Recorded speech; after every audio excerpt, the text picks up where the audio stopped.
Gloria a Dios. Qué bendición, qué privilegio estar los hermanos juntos, ¿verdad? Un día más en la presencia del Señor, ministrándole con nuestra alabanza, ministrándole con nuestra adoración y también recibiendo la administración de parte de Él, que es a través de su palabra. Nosotros hacemos nuestra parte y Dios cumple con la suya. Así que vamos a tener un corazón abierto, olvidémonos de problemas, quizá prisas o qué sé yo, cosas que impidan que estemos centrados en lo que Dios quiere comunicarnos en esta mañana. Es un privilegio escuchar la voz de Dios. No me escuchéis a mí, yo soy simplemente una vasija que Dios utiliza, que Dios usa. Yo le pido al Señor siempre que sea Él quien hable y que yo quede a un lado. Esa es la idea de todo predicador que se precie, no figura de Él, sino que sea Dios el protagonista, que sea su palabra quien nos toque y llegue a nuestro corazón. Así que os doy un saludo, la bienvenida, también a aquellos que nos siguen por redes sociales, y vamos a seguir con el tema que seguramente terminemos hoy, no lo sé, el Espíritu Santo sí lo sabe, si terminamos bien y si no, pues seguiremos el año que viene, porque ya el próximo domingo es Año Nuevo. Bien, el tema sabéis que es seguir a Cristo, y seguir a Cristo de la forma que hay que seguirle, de la manera que Él nos exige que debemos seguirle, no a nuestra forma, no a nuestra manera, seguirlo como Él quiere que le sigamos, no por ningún capricho, sino por nuestro propio bien. Dios quiere bendecirnos con su palabra, Dios quiere bendecirnos con toda la provisión que hace en nuestra vida, nuestras cosas materiales que necesitemos, también nuestra sanidad. Él cubre también la necesidad de la sanidad si estamos enfermos. Él lo ganó todo en la cruz del Calvario para nosotros, y nosotros somos unos privilegiados de tener a un Dios tan bueno y tan amoroso, que un día nació en este mundo, se hizo hombre en la figura de Jesucristo y vino a nacer. Pero el real nacimiento, ¿cuál es? El nacimiento verdadero es cuando Cristo nace en nuestra vida, cuando Cristo nace en nuestro corazón.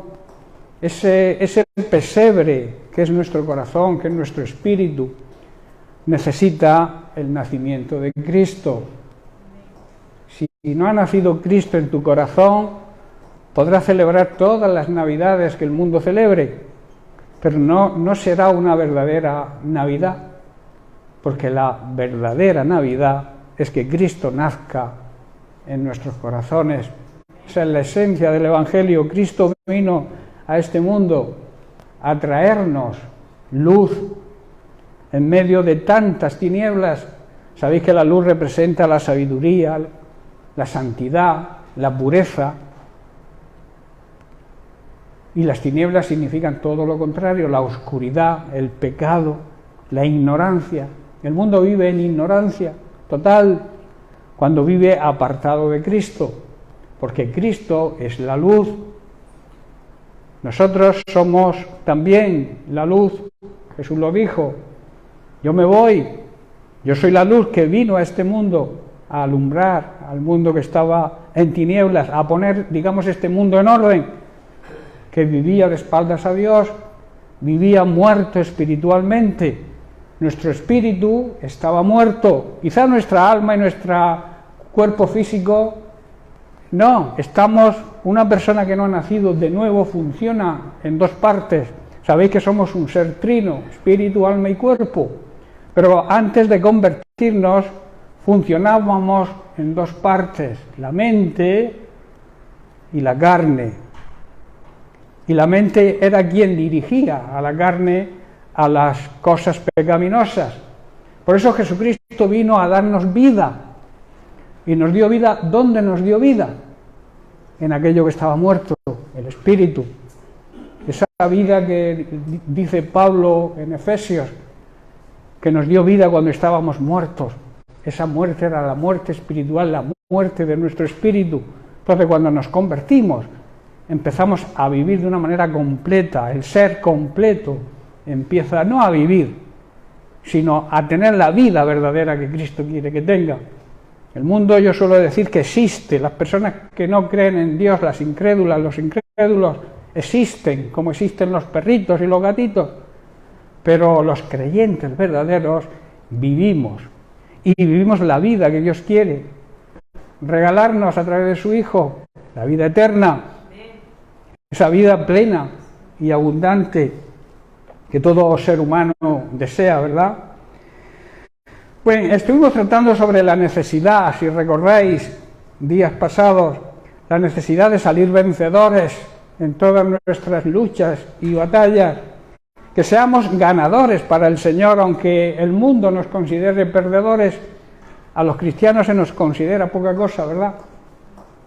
Pero a mí me importa nada que los seres humanos me consideren poca cosa si para Dios soy un vencedor, ¿verdad? Entonces, lo importante es cómo nos ve Dios, y para Dios somos la perla preciosa de su creación, que nos amó tanto que envió a su Hijo a la cruz para morir en nuestro lugar, porque nosotros merecíamos la muerte que sufrió Cristo, pero Él preparó ese plan de salvación para todo el ser humano. El ser humano estaba muerto, y el Padre y el Hijo acordaron un plan de salvación para la humanidad, y ese plan se llama Jesucristo, y se hizo hombre, nació como cualquier ser humano, nació de una virgen, engendrado por el Espíritu Santo. Ahí no intervino ninguna materia humana, ningún ser humano, porque lo que engendró María era algo divino y no necesitaba nada del ser humano. Eso es difícil de entender para las mentes incrédulas, pero yo lo creo firmemente, que María concibió por el Espíritu Santo, porque lo que iba a venir a este mundo era el plan de salvación de Dios, que era Jesucristo. Pero claro, para entrar en este mundo debía nacer, igual que nacemos todos, de una mujer, ¿verdad? Aquí no puede entrar, ningún ser humano puede entrar en este mundo si no es de esa forma. Y Jesucristo, para poder entrar en nuestro mundo, tuvo que hacerse un hombre como tú y como yo, un ser humano. Y luego demostró su humildad, naciendo en un sitio donde todos pueden tener acceso a Él. La simbología del pesebre es eso. Él podría haber nacido en un palacio, pero claro, al palacio ¿quién va? Ciertas élites de personas. Pero Él nació en un pesebre para que todo aquel que quiera y desee acercarse a Él, Él está ahí. ¿Estáis comprendiendo, hermanos? Ahí le muestra, ahí empieza a demostrar la raíz de todo cristiano verdadero, que es la humildad.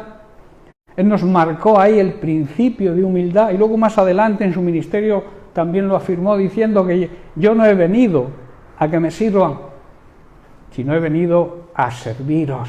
Eso es humildad. Y también dijo: aprended de mí, que soy manso y humilde de corazón. Y ahí la necesidad de que nosotros, para poder llevar una vida cristiana, esa vida plena y abundante que Él desea que llevemos, lo primordial es la humildad. Ningún orgulloso ni soberbio los puede usar el Señor, porque entonces iría en contra del principio básico de la humildad. La pregunta que nos hacía Jesús, si recordamos, es: ¿de qué nos sirve ganar todo el mundo si luego perdemos nuestra alma, si nuestra alma se condena? También estuvimos estudiando la necesidad de ser fieles al Señor hasta el final, y así recibiremos la corona de la vida eterna. O sea, la vida eterna empezamos a vivirla aquí, pero luego seremos coronados con la plenitud de la vida eterna en la presencia de Dios el Padre. Tremendo. Y de Jesucristo. Eso es lo que significa que seremos coronados. La vida eterna comenzamos a vivirla en el momento que lo decidimos nosotros, que es aceptando a Jesucristo como Señor y Salvador, andando en obediencia a su palabra, siendo humildes, y entonces comenzamos a vivir la vida eterna aquí. Pero la coronación de esa vida la tendremos en el cielo, en la presencia del Padre y de Jesucristo. Hermano, una de las maneras de mantenernos fieles es llevando a cabo la gran comisión. Hoy se habla mucho de la estrella de Belén y todo esto, ¿verdad? ¿Sabéis que nosotros somos, digamos, como la estrella de Belén? ¿Qué hizo la estrella de Belén? Guiar hacia estas personas a los pies del Señor. Tú y yo somos, digamos, la simbología de esa estrella. Tenemos que llevar a tantas y tantas personas que lo necesitan a los pies del Maestro, a los pies del Señor, ¿verdad? ¿Te consideras una estrella?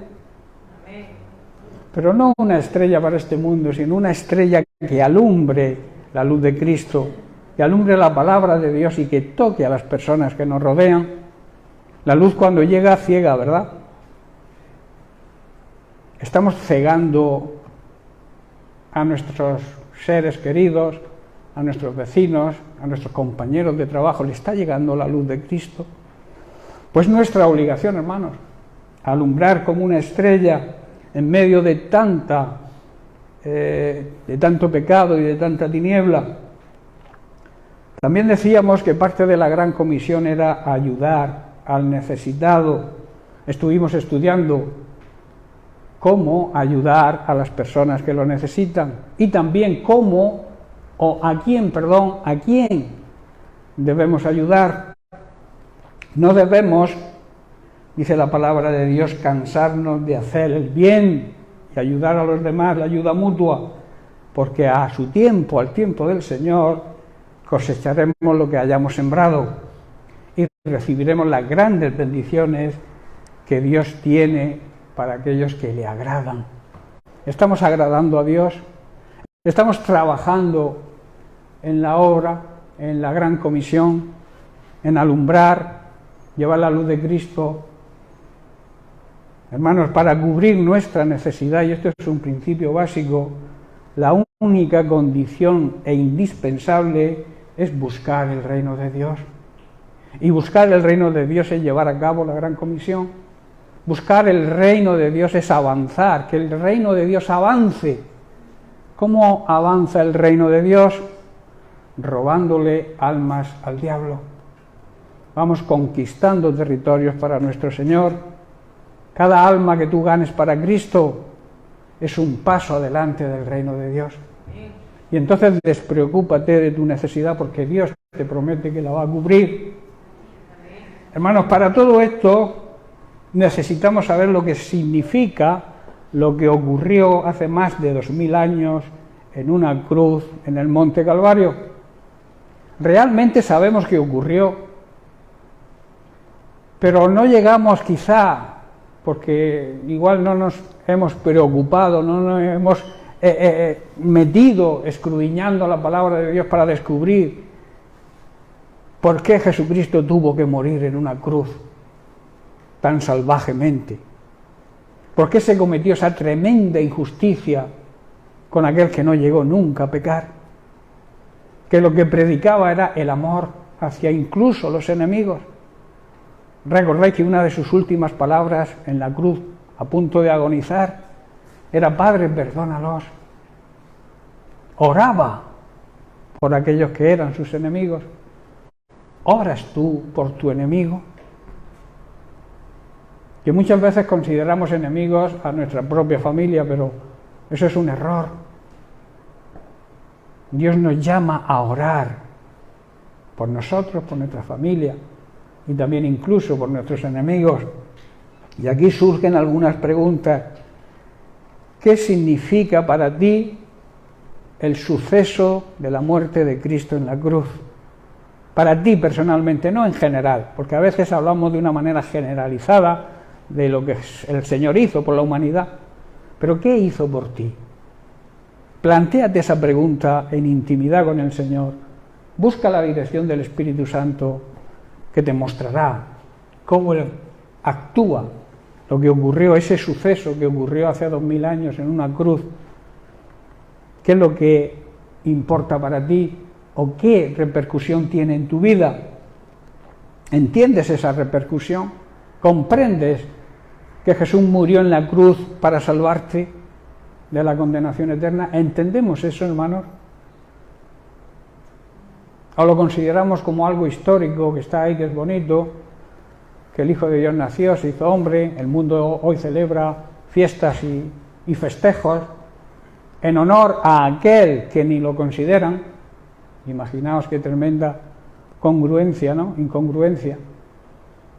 Celebran la Navidad de Cristo sin pensar ni siquiera en Cristo y lo que hizo por nosotros. Que lo importante no fue su nacimiento. Fue importante, claro, porque tenía que nacer para poder morir después. Lo importante es lo que ocurrió en la cruz del Calvario. Hay predicadores que predican un evangelio sin cruz. Y Jesús dijo que el que quiera ser su discípulo debe coger cada día su cruz, porque si no, no es posible seguirle, porque el camino que siguió Cristo fue el camino de la cruz. Él crucificó su propio ego, su privilegio de ser Dios. Él dice que se despojó de su naturaleza, digamos, de sus privilegios de ser Dios, para morir por nosotros en una cruz. ¿Andas, caminas cerca de la cruz de Cristo? Otra de las preguntas. Y la siguiente pregunta: ¿qué necesitamos para estar cerca de la cruz de Cristo? Hay algunas, digamos, condiciones para esto. Cuando estamos cerca de Jesús, cuando convivimos con su palabra, cuando su palabra mora en nosotros, en nuestra, digamos, relación personal con el Señor, nuestra vida familiar, nuestro entorno de amistades, nuestro trabajo, convivimos ahí, convive la palabra de Dios, o cuando nos interesa la cogemos y cuando no la apartamos. Es una realidad que ocurre, que muchas veces negamos, como hizo Pedro, al Señor, para que nadie nos pueda acusar de nada, para poder llevar una vida tranquila sin que nadie se meta con nosotros. Eso es lo que hizo Pedro, ¿verdad? Lo negó. ¿Por qué? Porque no seguía al Señor como hay que seguirlo, de cerca. Que la palabra de Dios esté cerca de nosotros cada vez que tengamos que tomar alguna decisión, o simplemente que nos acompañe siempre en nuestra vida cotidiana, porque debe ser nuestro alimento espiritual. En la carta a los Filipenses, capítulo 2, versículos 5 al 8, el apóstol Pablo nos exhorta y nos dice: haya pues en vosotros este sentir que hubo también en Jesucristo, en Cristo Jesús, el cual, siendo en forma de Dios, en otras palabras, siendo Dios, no estimó el ser igual a Dios como cosa a la que aferrarse. O sea, como he dicho, desestimó los privilegios de ser Dios, y tomando forma de siervo, él declaró, como he dicho también al principio, él declaró que él no vino a ser servido, sino a servir. Y dice: hecho semejante a los hombres, o sea, vino a la tierra y nació como cualquier ser humano, y estando en esa condición, porque muchos dicen que Jesús sufrió y padeció siendo Dios y por eso pudo soportarlo, pero no es así. Él sufrió lo mismo que tú hubieras sufrido si hubieras pasado por el mismo calvario, por el mismo agonía, por el mismo martirio que él sufrió. Él padeció de la misma forma que hubiéramos padecido nosotros. Por eso dice que se humilló, estando en esa condición de hombre, de ser humano, se humilló a sí mismo, haciéndose obediente al mandato del Padre, que Él lo envió, lo regaló a nosotros para que tengamos vida eterna. Eso también debemos valorarlo en su justa medida, porque el Evangelio de Jesucristo es dar. Hay personas que se acercan a la iglesia o a los cristianos para recibir, pero nunca dan nada. Y el Evangelio es dar. El Padre dio, regaló al Hijo, y el Hijo se dio a sí mismo, ¿verdad? Pero luego recibió el gozo. ¿Sabéis cuál era el gozo la recompensa del Señor? Vernos a nosotros convertidos a Él, viendo el fruto de su sacrificio. Esa es la recompensa que nosotros como creyentes también deberíamos valorar. ¿Qué fruto estamos dando? A través de nuestro testimonio, a través de nuestra predicación de la palabra, ¿se está produciendo fruto? Me refiero, ¿se están convirtiendo almas con nuestro testimonio y con nuestra vida personal? Son preguntas que ahora que termina el año y empezamos otro, que yo digo que son declaraciones de intenciones cuando se dice que el año que viene sea mejor que el que hemos pasado. Ahí se quedan, declaración de intenciones, pero seguimos siendo los mismos, no hay cambio. Es una realidad. Feliz año nuevo. Yo digo, no, feliz nuevo tú. Como decía un amigo mío de Sevilla, cada Navidad me mandaba un póster, cada fin de año me decía, año nuevo, nuevo tú. O sea, tú eres el que tienes que cambiar. Los años no te van a cambiar, hermano. Por muchos años que tengamos, cumplir años no nos va a cambiar. Empezar un nuevo año no nos va a cambiar la vida. La vida la cambia Jesucristo. Y cuando lo entendemos y lo comprendemos, ya no será una declaración de intenciones o de buenas intenciones el desearnos un buen año nuevo, ¿verdad? Porque sabremos que haremos cosas nuevas si seguimos en obediencia a Cristo y a su palabra. Él es fiel y lo que promete cumple. Pero claro, las promesas están condicionadas a nuestros hechos. Tú no puedes exigirle, si eres un mal hijo, le puedes exigir a tu padre que te haga regalos, ¿verdad? Si te estás portando mal con tu padre, estoy hablando de tu padre físico, tu padre en la tierra. Pero si eres un buen hijo, no tendrás que pedirle que te regale nada porque el Padre te va a regalar, ¿verdad? Por lo mismo ocurre con nuestro Padre Celestial. Cuando andamos en obediencia, aparte de cubrir nuestra necesidad, nos va a hacer quizás regalos, cosas que quizás no necesitemos, pero que el Señor, por su amor y su misericordia, nos va a dar. Pero para eso debemos andar en obediencia, debemos andar en santidad. No podemos andar en pecado y exigirle a Dios nada, porque no nos escucha. ¿Sabéis que Dios está peleado con el pecado? Que donde está el pecado no está Dios, y donde está Dios no hay pecado. Si hay pecado en tu vida es porque no está Dios. Si estuviera Dios no habría pecado. No sé si estáis comprendiendo el juego de palabras. El pecado levanta un muro de separación entre Dios y los hombres, los seres humanos. Y Jesucristo vino a derribar ese muro. A decir, mira, el pecado sí, ellos son culpables. Merecíamos lo que Jesucristo sufrió. Pero entonces llegaron a un acuerdo. Y Jesucristo aceptó el plan de Dios el Padre. Sabía lo que tenía que pasar. Tenía que sufrir físicamente, pero también tenía que sufrir la separación, hermanos, la separación de Dios el Padre. ¿Por qué? Porque Dios no puede convivir con el pecado. Y cuando Jesús cargó con el pecado de toda la humanidad, Dios el Padre tuvo que mirar hacia otro lado. Por eso Jesús dijo, Padre, ¿por qué me has abandonado? Él sabía por qué lo había abandonado. Sabía que en ese momento estaba cargando todo el pecado de la humanidad sobre Él, para que tú y yo podamos tener una buena y nueva relación con Dios. Eso es maravilloso, hermanos. Entender eso es maravilloso y nos debe llenar de gozo, de paz, de fe, de alegría, porque Cristo, sin merecerlo, murió por nuestros pecados, derribó el muro de separación que había entre Dios y nosotros. Hay 3 condiciones indispensables para estar cerca de Dios, y cuando entendemos el plan de Dios, la llevamos a cabo, que son la humildad, la sumisión, que es aceptar la autoridad y la soberanía de Dios, y la obediencia. Esos son los tres pilares básicos para poder caminar cerca de Jesús. Como escribe Pablo, Jesucristo cumplió estas tres condiciones que son necesarias y imprescindibles para que Dios sea glorificado. ¿Sabéis que todo lo que hizo Jesús glorificó al Padre? Y Jesús es el ejemplo que debemos seguir.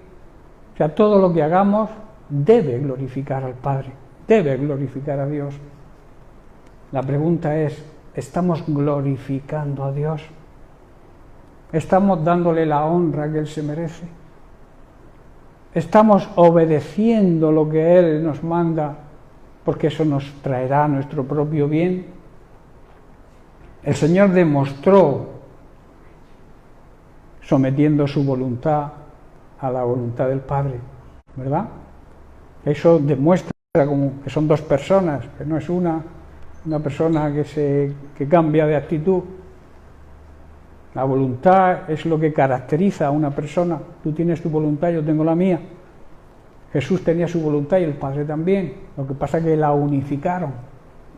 El Hijo sometió su voluntad a la voluntad del Padre. Aceptó la autoridad y la soberanía del Padre Celestial. Ese fue el primer paso. Demostró siempre su humildad, ¿verdad? Si tú analizas la vida de Jesús, verás que Jesús siempre fue humilde. Obedeció, hermanos, y obedeció hasta la muerte. Y la muerte más horrenda y humillante que un ser humano podía tener en esa época. Murió entre malhechores. Murió entre delincuentes, como un delincuente más, cuando él nunca había hecho nada malo. Todo lo que hizo es hacer el bien. Lo crucificaron, simplemente por llamarse lo que era, Hijo de Dios. Pero los religiosos de la época, como la religión de hoy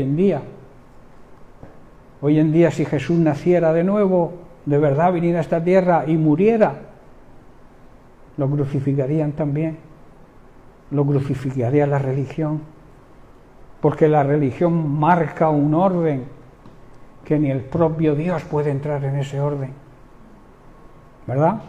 No tenía más que analizar lo que es una religión, normas, preceptos, obligaciones que el hombre pone, no Dios, para poder acercarnos a Dios. Pero el camino de acercamiento a Dios lo creó el propio Dios. El camino es Jesucristo. No hay otro camino, hermanos. Por eso la religión quiere, mediante otros caminos que ha creado, llevarnos a la ignorancia. Y muchos son arrastrados por esa ignorancia, que a veces son disparates si te pones a analizarlo, ¿verdad? Arrodillarte ante una imagen, creer que esa imagen te puede hacer algo, eso es un disparate. Eso la mente humana que tenga 2 dedos de luz no lo puede aceptar. Que yo coja un trozo de madera, haga una imagen, yo la arreglo, la adorno, la pongo en un sitio y luego me arrodillo y le pido, cuando la imagen la he hecho yo. Eso son, la Biblia lo llama sutilezas elocuentes o disparates. Hay una versión que llama a eso disparates. Jesucristo, como digo, fue ejemplo de sumisión, de humildad y de obediencia. ¿Podemos nosotros llegar a este nivel de sumisión, de humildad y de obediencia a Dios? Plantéate también esa pregunta. Sería bueno que tuvierais nota, que tomarais nota de todas estas preguntas y en vuestra intimidad con el Señor intentarais buscar la respuesta, porque seguro que el Espíritu Santo os la va a mostrar. Solamente teniendo una cercanía con Cristo, solamente conviviendo con su palabra para aprender de Él, podemos llegar a conseguir estas tres condiciones indispensables para estar cerca de Jesús. No hay otra. La sumisión, aceptar la soberanía y la autoridad suprema de Dios, la humildad, ser humildes, y la obediencia a toda su palabra, porque algunos obedecen parte de la palabra de Dios, pero eso es desobediencia también, porque hay que obedecer todo lo que la palabra de Dios dice. En el Salmo 111, versículo 10, el salmista declara lo siguiente: el principio de la sabiduría es el temor de Dios. La base de la sabiduría, de la verdadera sabiduría, es temer a Dios. Buen entendimiento, sigue diciendo el salmista, tienen los que practican, los que obedecen sus mandamientos. Su loor, su honra permanece para siempre. Hermanos, honrar, respetar y obedecer al Señor es la base de la verdadera sabiduría. Todos los que obedecen los mandamientos de Dios van a ir creciendo en sabiduría. Salomón también dijo en el libro de Proverbios que de la misma manera que la luz está por encima de las tinieblas, la sabiduría está por encima de la necedad. Y la necedad es no escuchar la voz de Dios. La necedad es no obedecer sus mandamientos. Por eso dice que el principio, o sea, la base de la sabiduría, es honrar, respetar y obedecer a Dios, que eso es lo que significa andar en el temor de Dios. Quiero hablaros ahora de lo que significa realmente la cercanía de Dios. Muchos llamados creyentes piensan o creen que Dios a veces se aleja de nosotros. Y además se lamentan diciendo que Dios me ha abandonado, Dios me ha dejado. Eso es un terrible error. La tendencia del ser humano es a justificarse siempre. Cuando tú andas lejos de Dios, dices que Dios te ha abandonado. Y eres tú quien se ha alejado de Dios. ¿Estás comprendiendo? El ser humano desde el principio de la creación ha tendido siempre a justificar sus errores, sus malas acciones. Adán se justificó culpando a Eva, ¿verdad? Y la mujer, incluso culpando al mismo Dios. Fue Eva quien me incitó y la culpa es tuya porque me diste a Eva como mujer. Eso lo hizo Adán, ¿verdad? ¿Y Eva qué hizo? Se justificó y culpó a la serpiente. Hermanos, la realidad y lo que debemos hacer es aceptar nuestros errores, pedir perdón a Dios y Dios nos restaura. Pero si queremos justificarnos, nunca recibiremos el perdón. ¿Estás comprendiendo? La justificación es la excusa que ponemos para no culparnos de nuestros pecados y de nuestros errores. ¿Estáis entendiendo, verdad? No es Dios, por tanto, quien se aleja de nosotros. Él quiere estar cerca de nosotros siempre. Y como suelo decir, siempre significa en tiempos de bonanza y también en tiempos de dificultad. Realmente somos nosotros los que nos alejamos de Dios. La palabra de Dios, la Biblia, enseña otra cosa bien distinta a lo que todas estas personas piensan. Pero claro, exige algunas condiciones. En el Salmo 145, los versículos 16 al 19, David hace la siguiente declaración. Dice: abres tu mano y colmas de bendición a todo ser viviente. Hermanos, cuando el Señor abre su mano, sacia el hambre y la sed de todo ser humano que necesita ser colmado o saciado de esa hambre y de esa sed. Verso 17 dice: justo es el Señor en todos sus caminos y misericordioso en todas sus obras. El Señor, hermanos, es justo en todo lo que hace. Está lleno de bondad. La bondad es la tendencia siempre a hacer el bien. que es una característica del fruto del Espíritu Santo. Si tú tienes al Espíritu Santo, si tú has nacido de nuevo, esa cualidad debes tenerla, esa tendencia, no a hacer el mal, no a devolver mal por mal, sino a hacer el bien. Si el Espíritu realmente mora en ti. Luego veamos las condiciones.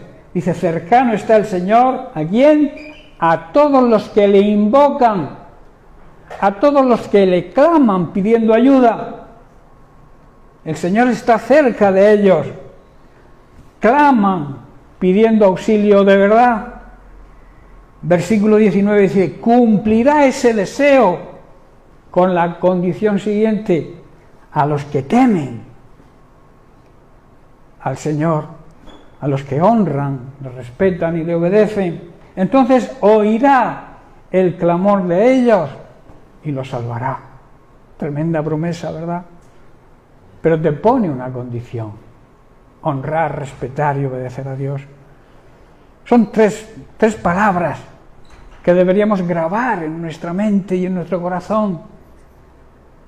Honra, respeto a su palabra y obediencia. Son las tres palabras que significan andar en el temor de Dios, porque Dios concede todos los deseos, todas las necesidades que tengamos, y oirá nuestro grito de auxilio, nos rescatará cuando le temamos, y le temamos de verdad. Hermanos, la distancia que nos separa del Señor la marcamos nosotros. Él quiere estar cerca de nosotros siempre. Estamos tan solo, hermanos, a una oración de esa cercanía. ¿Sabéis que orar es hablar con Dios? Y para hablar con Dios hay que estar cerca de Él. Si yo quiero hablar con Diego, no voy a esperar a hablar con él cuando esté en Caravaca, ¿verdad? Tendré que aprovechar que está aquí cerca para poder hablar con él, sin usar el teléfono. Claro, hoy en día con las tecnologías nuevas, aunque esté en La Coruña, puedo hablar con él. Pero en el tiempo de Jesús no había teléfonos móviles, ni había WhatsApp. Era el Espíritu Santo quien movía a las personas. Entonces, si yo quiero escuchar la voz de Dios, tengo que caminar cerca de Él. ¿Verdad? Dios, hermanos, nos ha concedido el privilegio de la oración, que muchos ven como una carga, como una obligación, pero es un gran privilegio. Es un arma que Dios nos ha concedido para poder hablar con Él. Aparte que es también su deseo, y porque recuerda que nos creó con el propósito de tener comunión con nosotros y poder depositar todo su gran y eterno amor en nosotros. Ese fue uno de los propósitos por lo cual fuimos creados, para poder tener una relación íntima con nosotros y depositar todo su amor sobre nosotros. Tremendo, ¿verdad? Recordemos también que orar no es un monólogo, es una conversación con Él, donde le decimos lo que le amamos, lo agradecidos que estamos con Él, y luego les ponemos nuestra necesidad.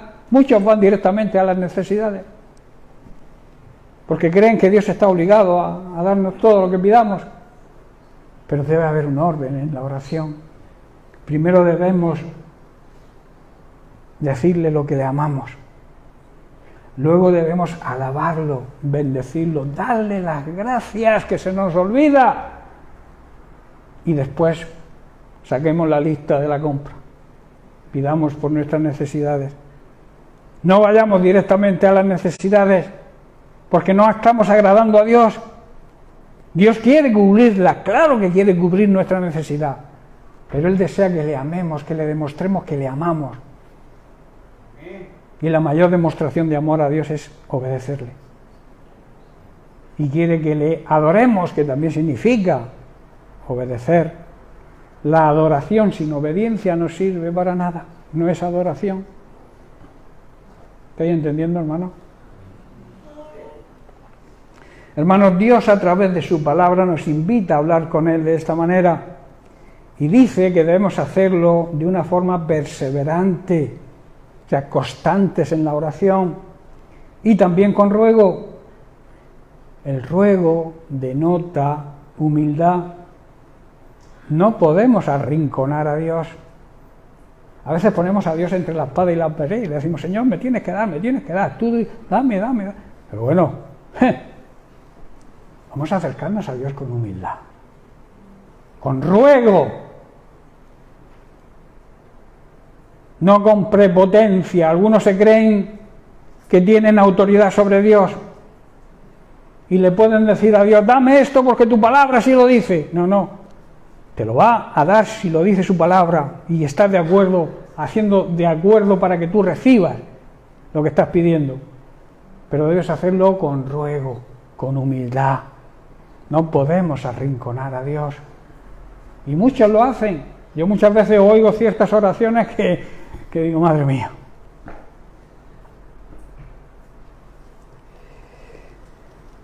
Me gustaría también indicar algunas pautas que debemos seguir en nuestra oración y que el propio Jesús nos enseña. La primera, cuando ores, busca un lugar solitario para así poder tener una buena comunión íntima con Él, que nada ni nadie nos estorbe en esa relación. Mateo 6:6, el propio Jesús lo dice en su oración personal, debemos decir así, lo dice Jesús, cuando ores, entra en tu aposento y cerrada la puerta, para que nadie te moleste, ora a tu Padre que está en secreto, y tu Padre que ve en lo secreto, te recompensará en público. Esto habla de intimidad, habla de nuestra oración personal, cómo debe ser. Y en Mateo capítulo 6, verso 5, un versículo antes, Jesús expresa los motivos. Dice, cuando ores no hagas como los hipócritas, aquellos que quieren aparentar lo que no son, a quienes les encanta orar en público, orar en las esquinas de las calles y en las sinagogas, donde todos puedan verlos. Hay que ver lo elocuente que es el hermano, lo bien que ora, lo largo que lo hace, y yo apenas sé decir 4 palabras. Esas 4 palabras para Dios son más importantes que la media hora que pueda orar un supuesto.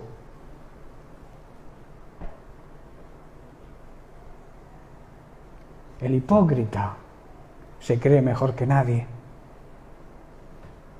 Por eso no debemos abusar, como dice Jesús, donde todos pueden verle, les digo la verdad, no recibirán otra recompensa más que esa, que el pueblo los halague, que los hermanos digan, uy, qué bien ora el hermano, qué bien lo hace. Dios mira el corazón, hermanos. Y 2 palabras sacadas de tu corazón, con tu lenguaje habitual, con tu forma de expresarte. ¿Creéis que Dios no te entiende? Claro que te entiende. Porque Él no mira lo que dices con tu boca, mira lo que hay dentro de tu corazón. Y ahí que Jesús les enseñara a orar a sus discípulos. Luego tenemos que en cuanto a la oración de intercesión, Pablo nos enseña que no importa el lugar para hacerlo, no hay un lugar obligatorio para orar. Muchos creen que si oran aquí en la iglesia tienen más mérito, tienen más influencia. La oración de intercesión puede ser en cualquier lugar. ¿Qué le dijo Jesús a la samaritana? Ya ha llegado el día en que ni en el monte Gerizim, ni en el templo, el Señor busca adoradores que le adoren en espíritu y en verdad, en cualquier lugar. Amén. Gloria a Dios. Es bueno reunirse como iglesia y orar e interceder, pero la intercesión también puede hacerla en casa, en cualquier sitio, en la calle, donde quieras. No hay lugar específico. Así lo dice Jesús. Quiero pues que los hombres oren en todo lugar. Todo lo abarca todo, ¿no? Es algo generalizado. Levantando manos santas, o sea, viviendo en santidad, sin ira ni contienda. Hermanos, Dios escucha nuestras oraciones, estemos donde estemos, pero eso sí, Nuestra oración debe ser con sinceridad, sin hacerlo para que los demás nos halaguen, con humildad y con respeto, de la misma manera que un hijo se dirige a un padre terrenal. ¿Cómo te diriges tú a tu padre terrenal? ¿Menospreciándole? ¿O te diriges diciéndole que le amas? ¿Verdad? Yo cuando tenía a mi padre, que murió, va a ser 3 años ahora, a mí me gustaba hablar con él, porque aún con 96 años que murió, me gustaba que me diera consejo. Hay hijos que no admiten consejo y cuando tienen 10, 12 años ya no quieren saber lo que hacen los viejos, le llaman viejos a los padres, que eso es una falta de respeto. Porque ni somos viejos ni somos jóvenes, somos personas. Algunos más maduros que otros, con más años que otros. Pero cuando tú utilizas la palabra viejo con desprecio, estás deshonrando a la persona que se lo dice. ¿Estáis comprendiendo, hermanos? Y hoy en día los jóvenes hablan de esa manera. Y a mí no me gusta esa forma de hablar. Cuando se dirigen a los padres, llamarlos mi viejo, mi vieja. No me gusta. A lo mejor no lo hacen sin maldad, pero no me gusta ese lenguaje. Denota falta de respeto.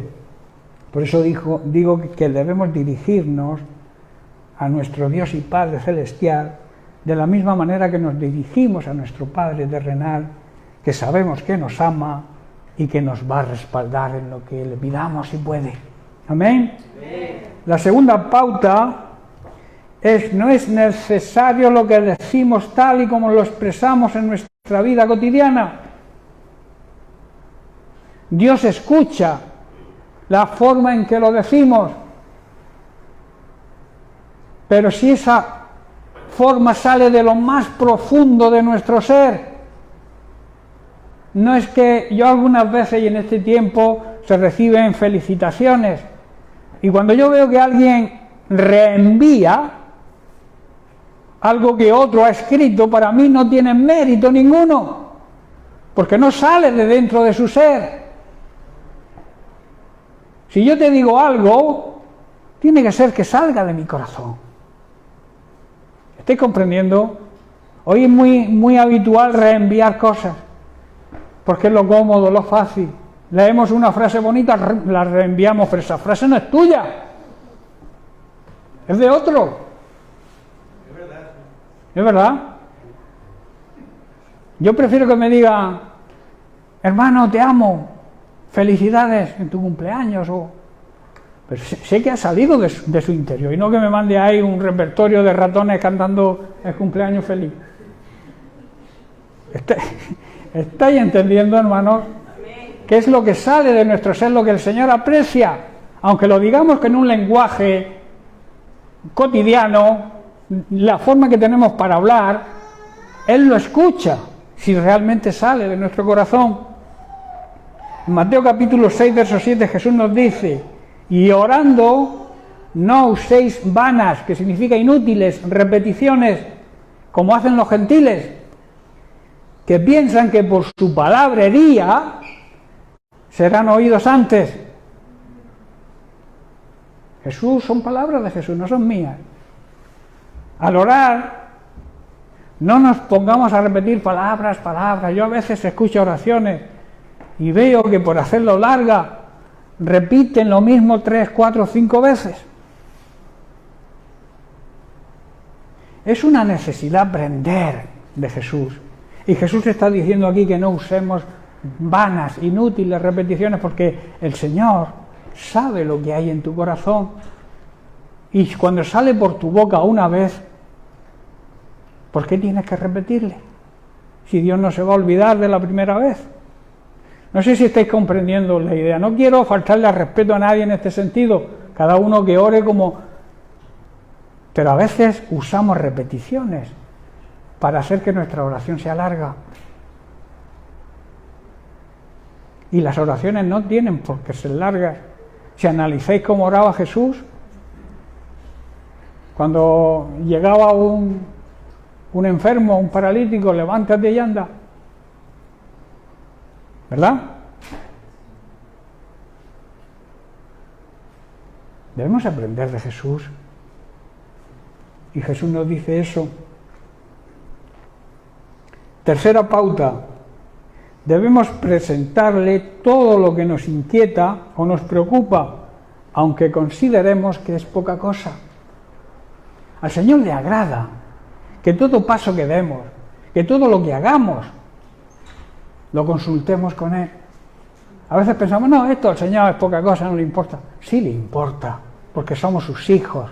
Y cualquier cosa, por muy pequeña que nosotros consideremos que sea, a Dios le importa, hermanos.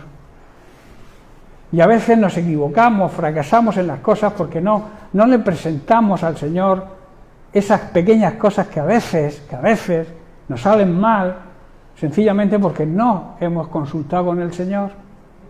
Mi mujer pone muchas veces el ejemplo de cuando va a comprar al supermercado y nota una voz que le dice, Marisa, compra eso. No sé, pimienta o ajos o lo que sea. Y él dice, no, sí tengo en casa. Y no hace caso. Cuando llega a casa se da cuenta que le hacía falta. Es una pequeña cosa que a veces no decimos, Señor, ¿no? Pero el Señor se preocupa aún de las pequeñas cosas. No hay nada demasiado pequeño ni demasiado grande para Dios. Él lo abarca todo.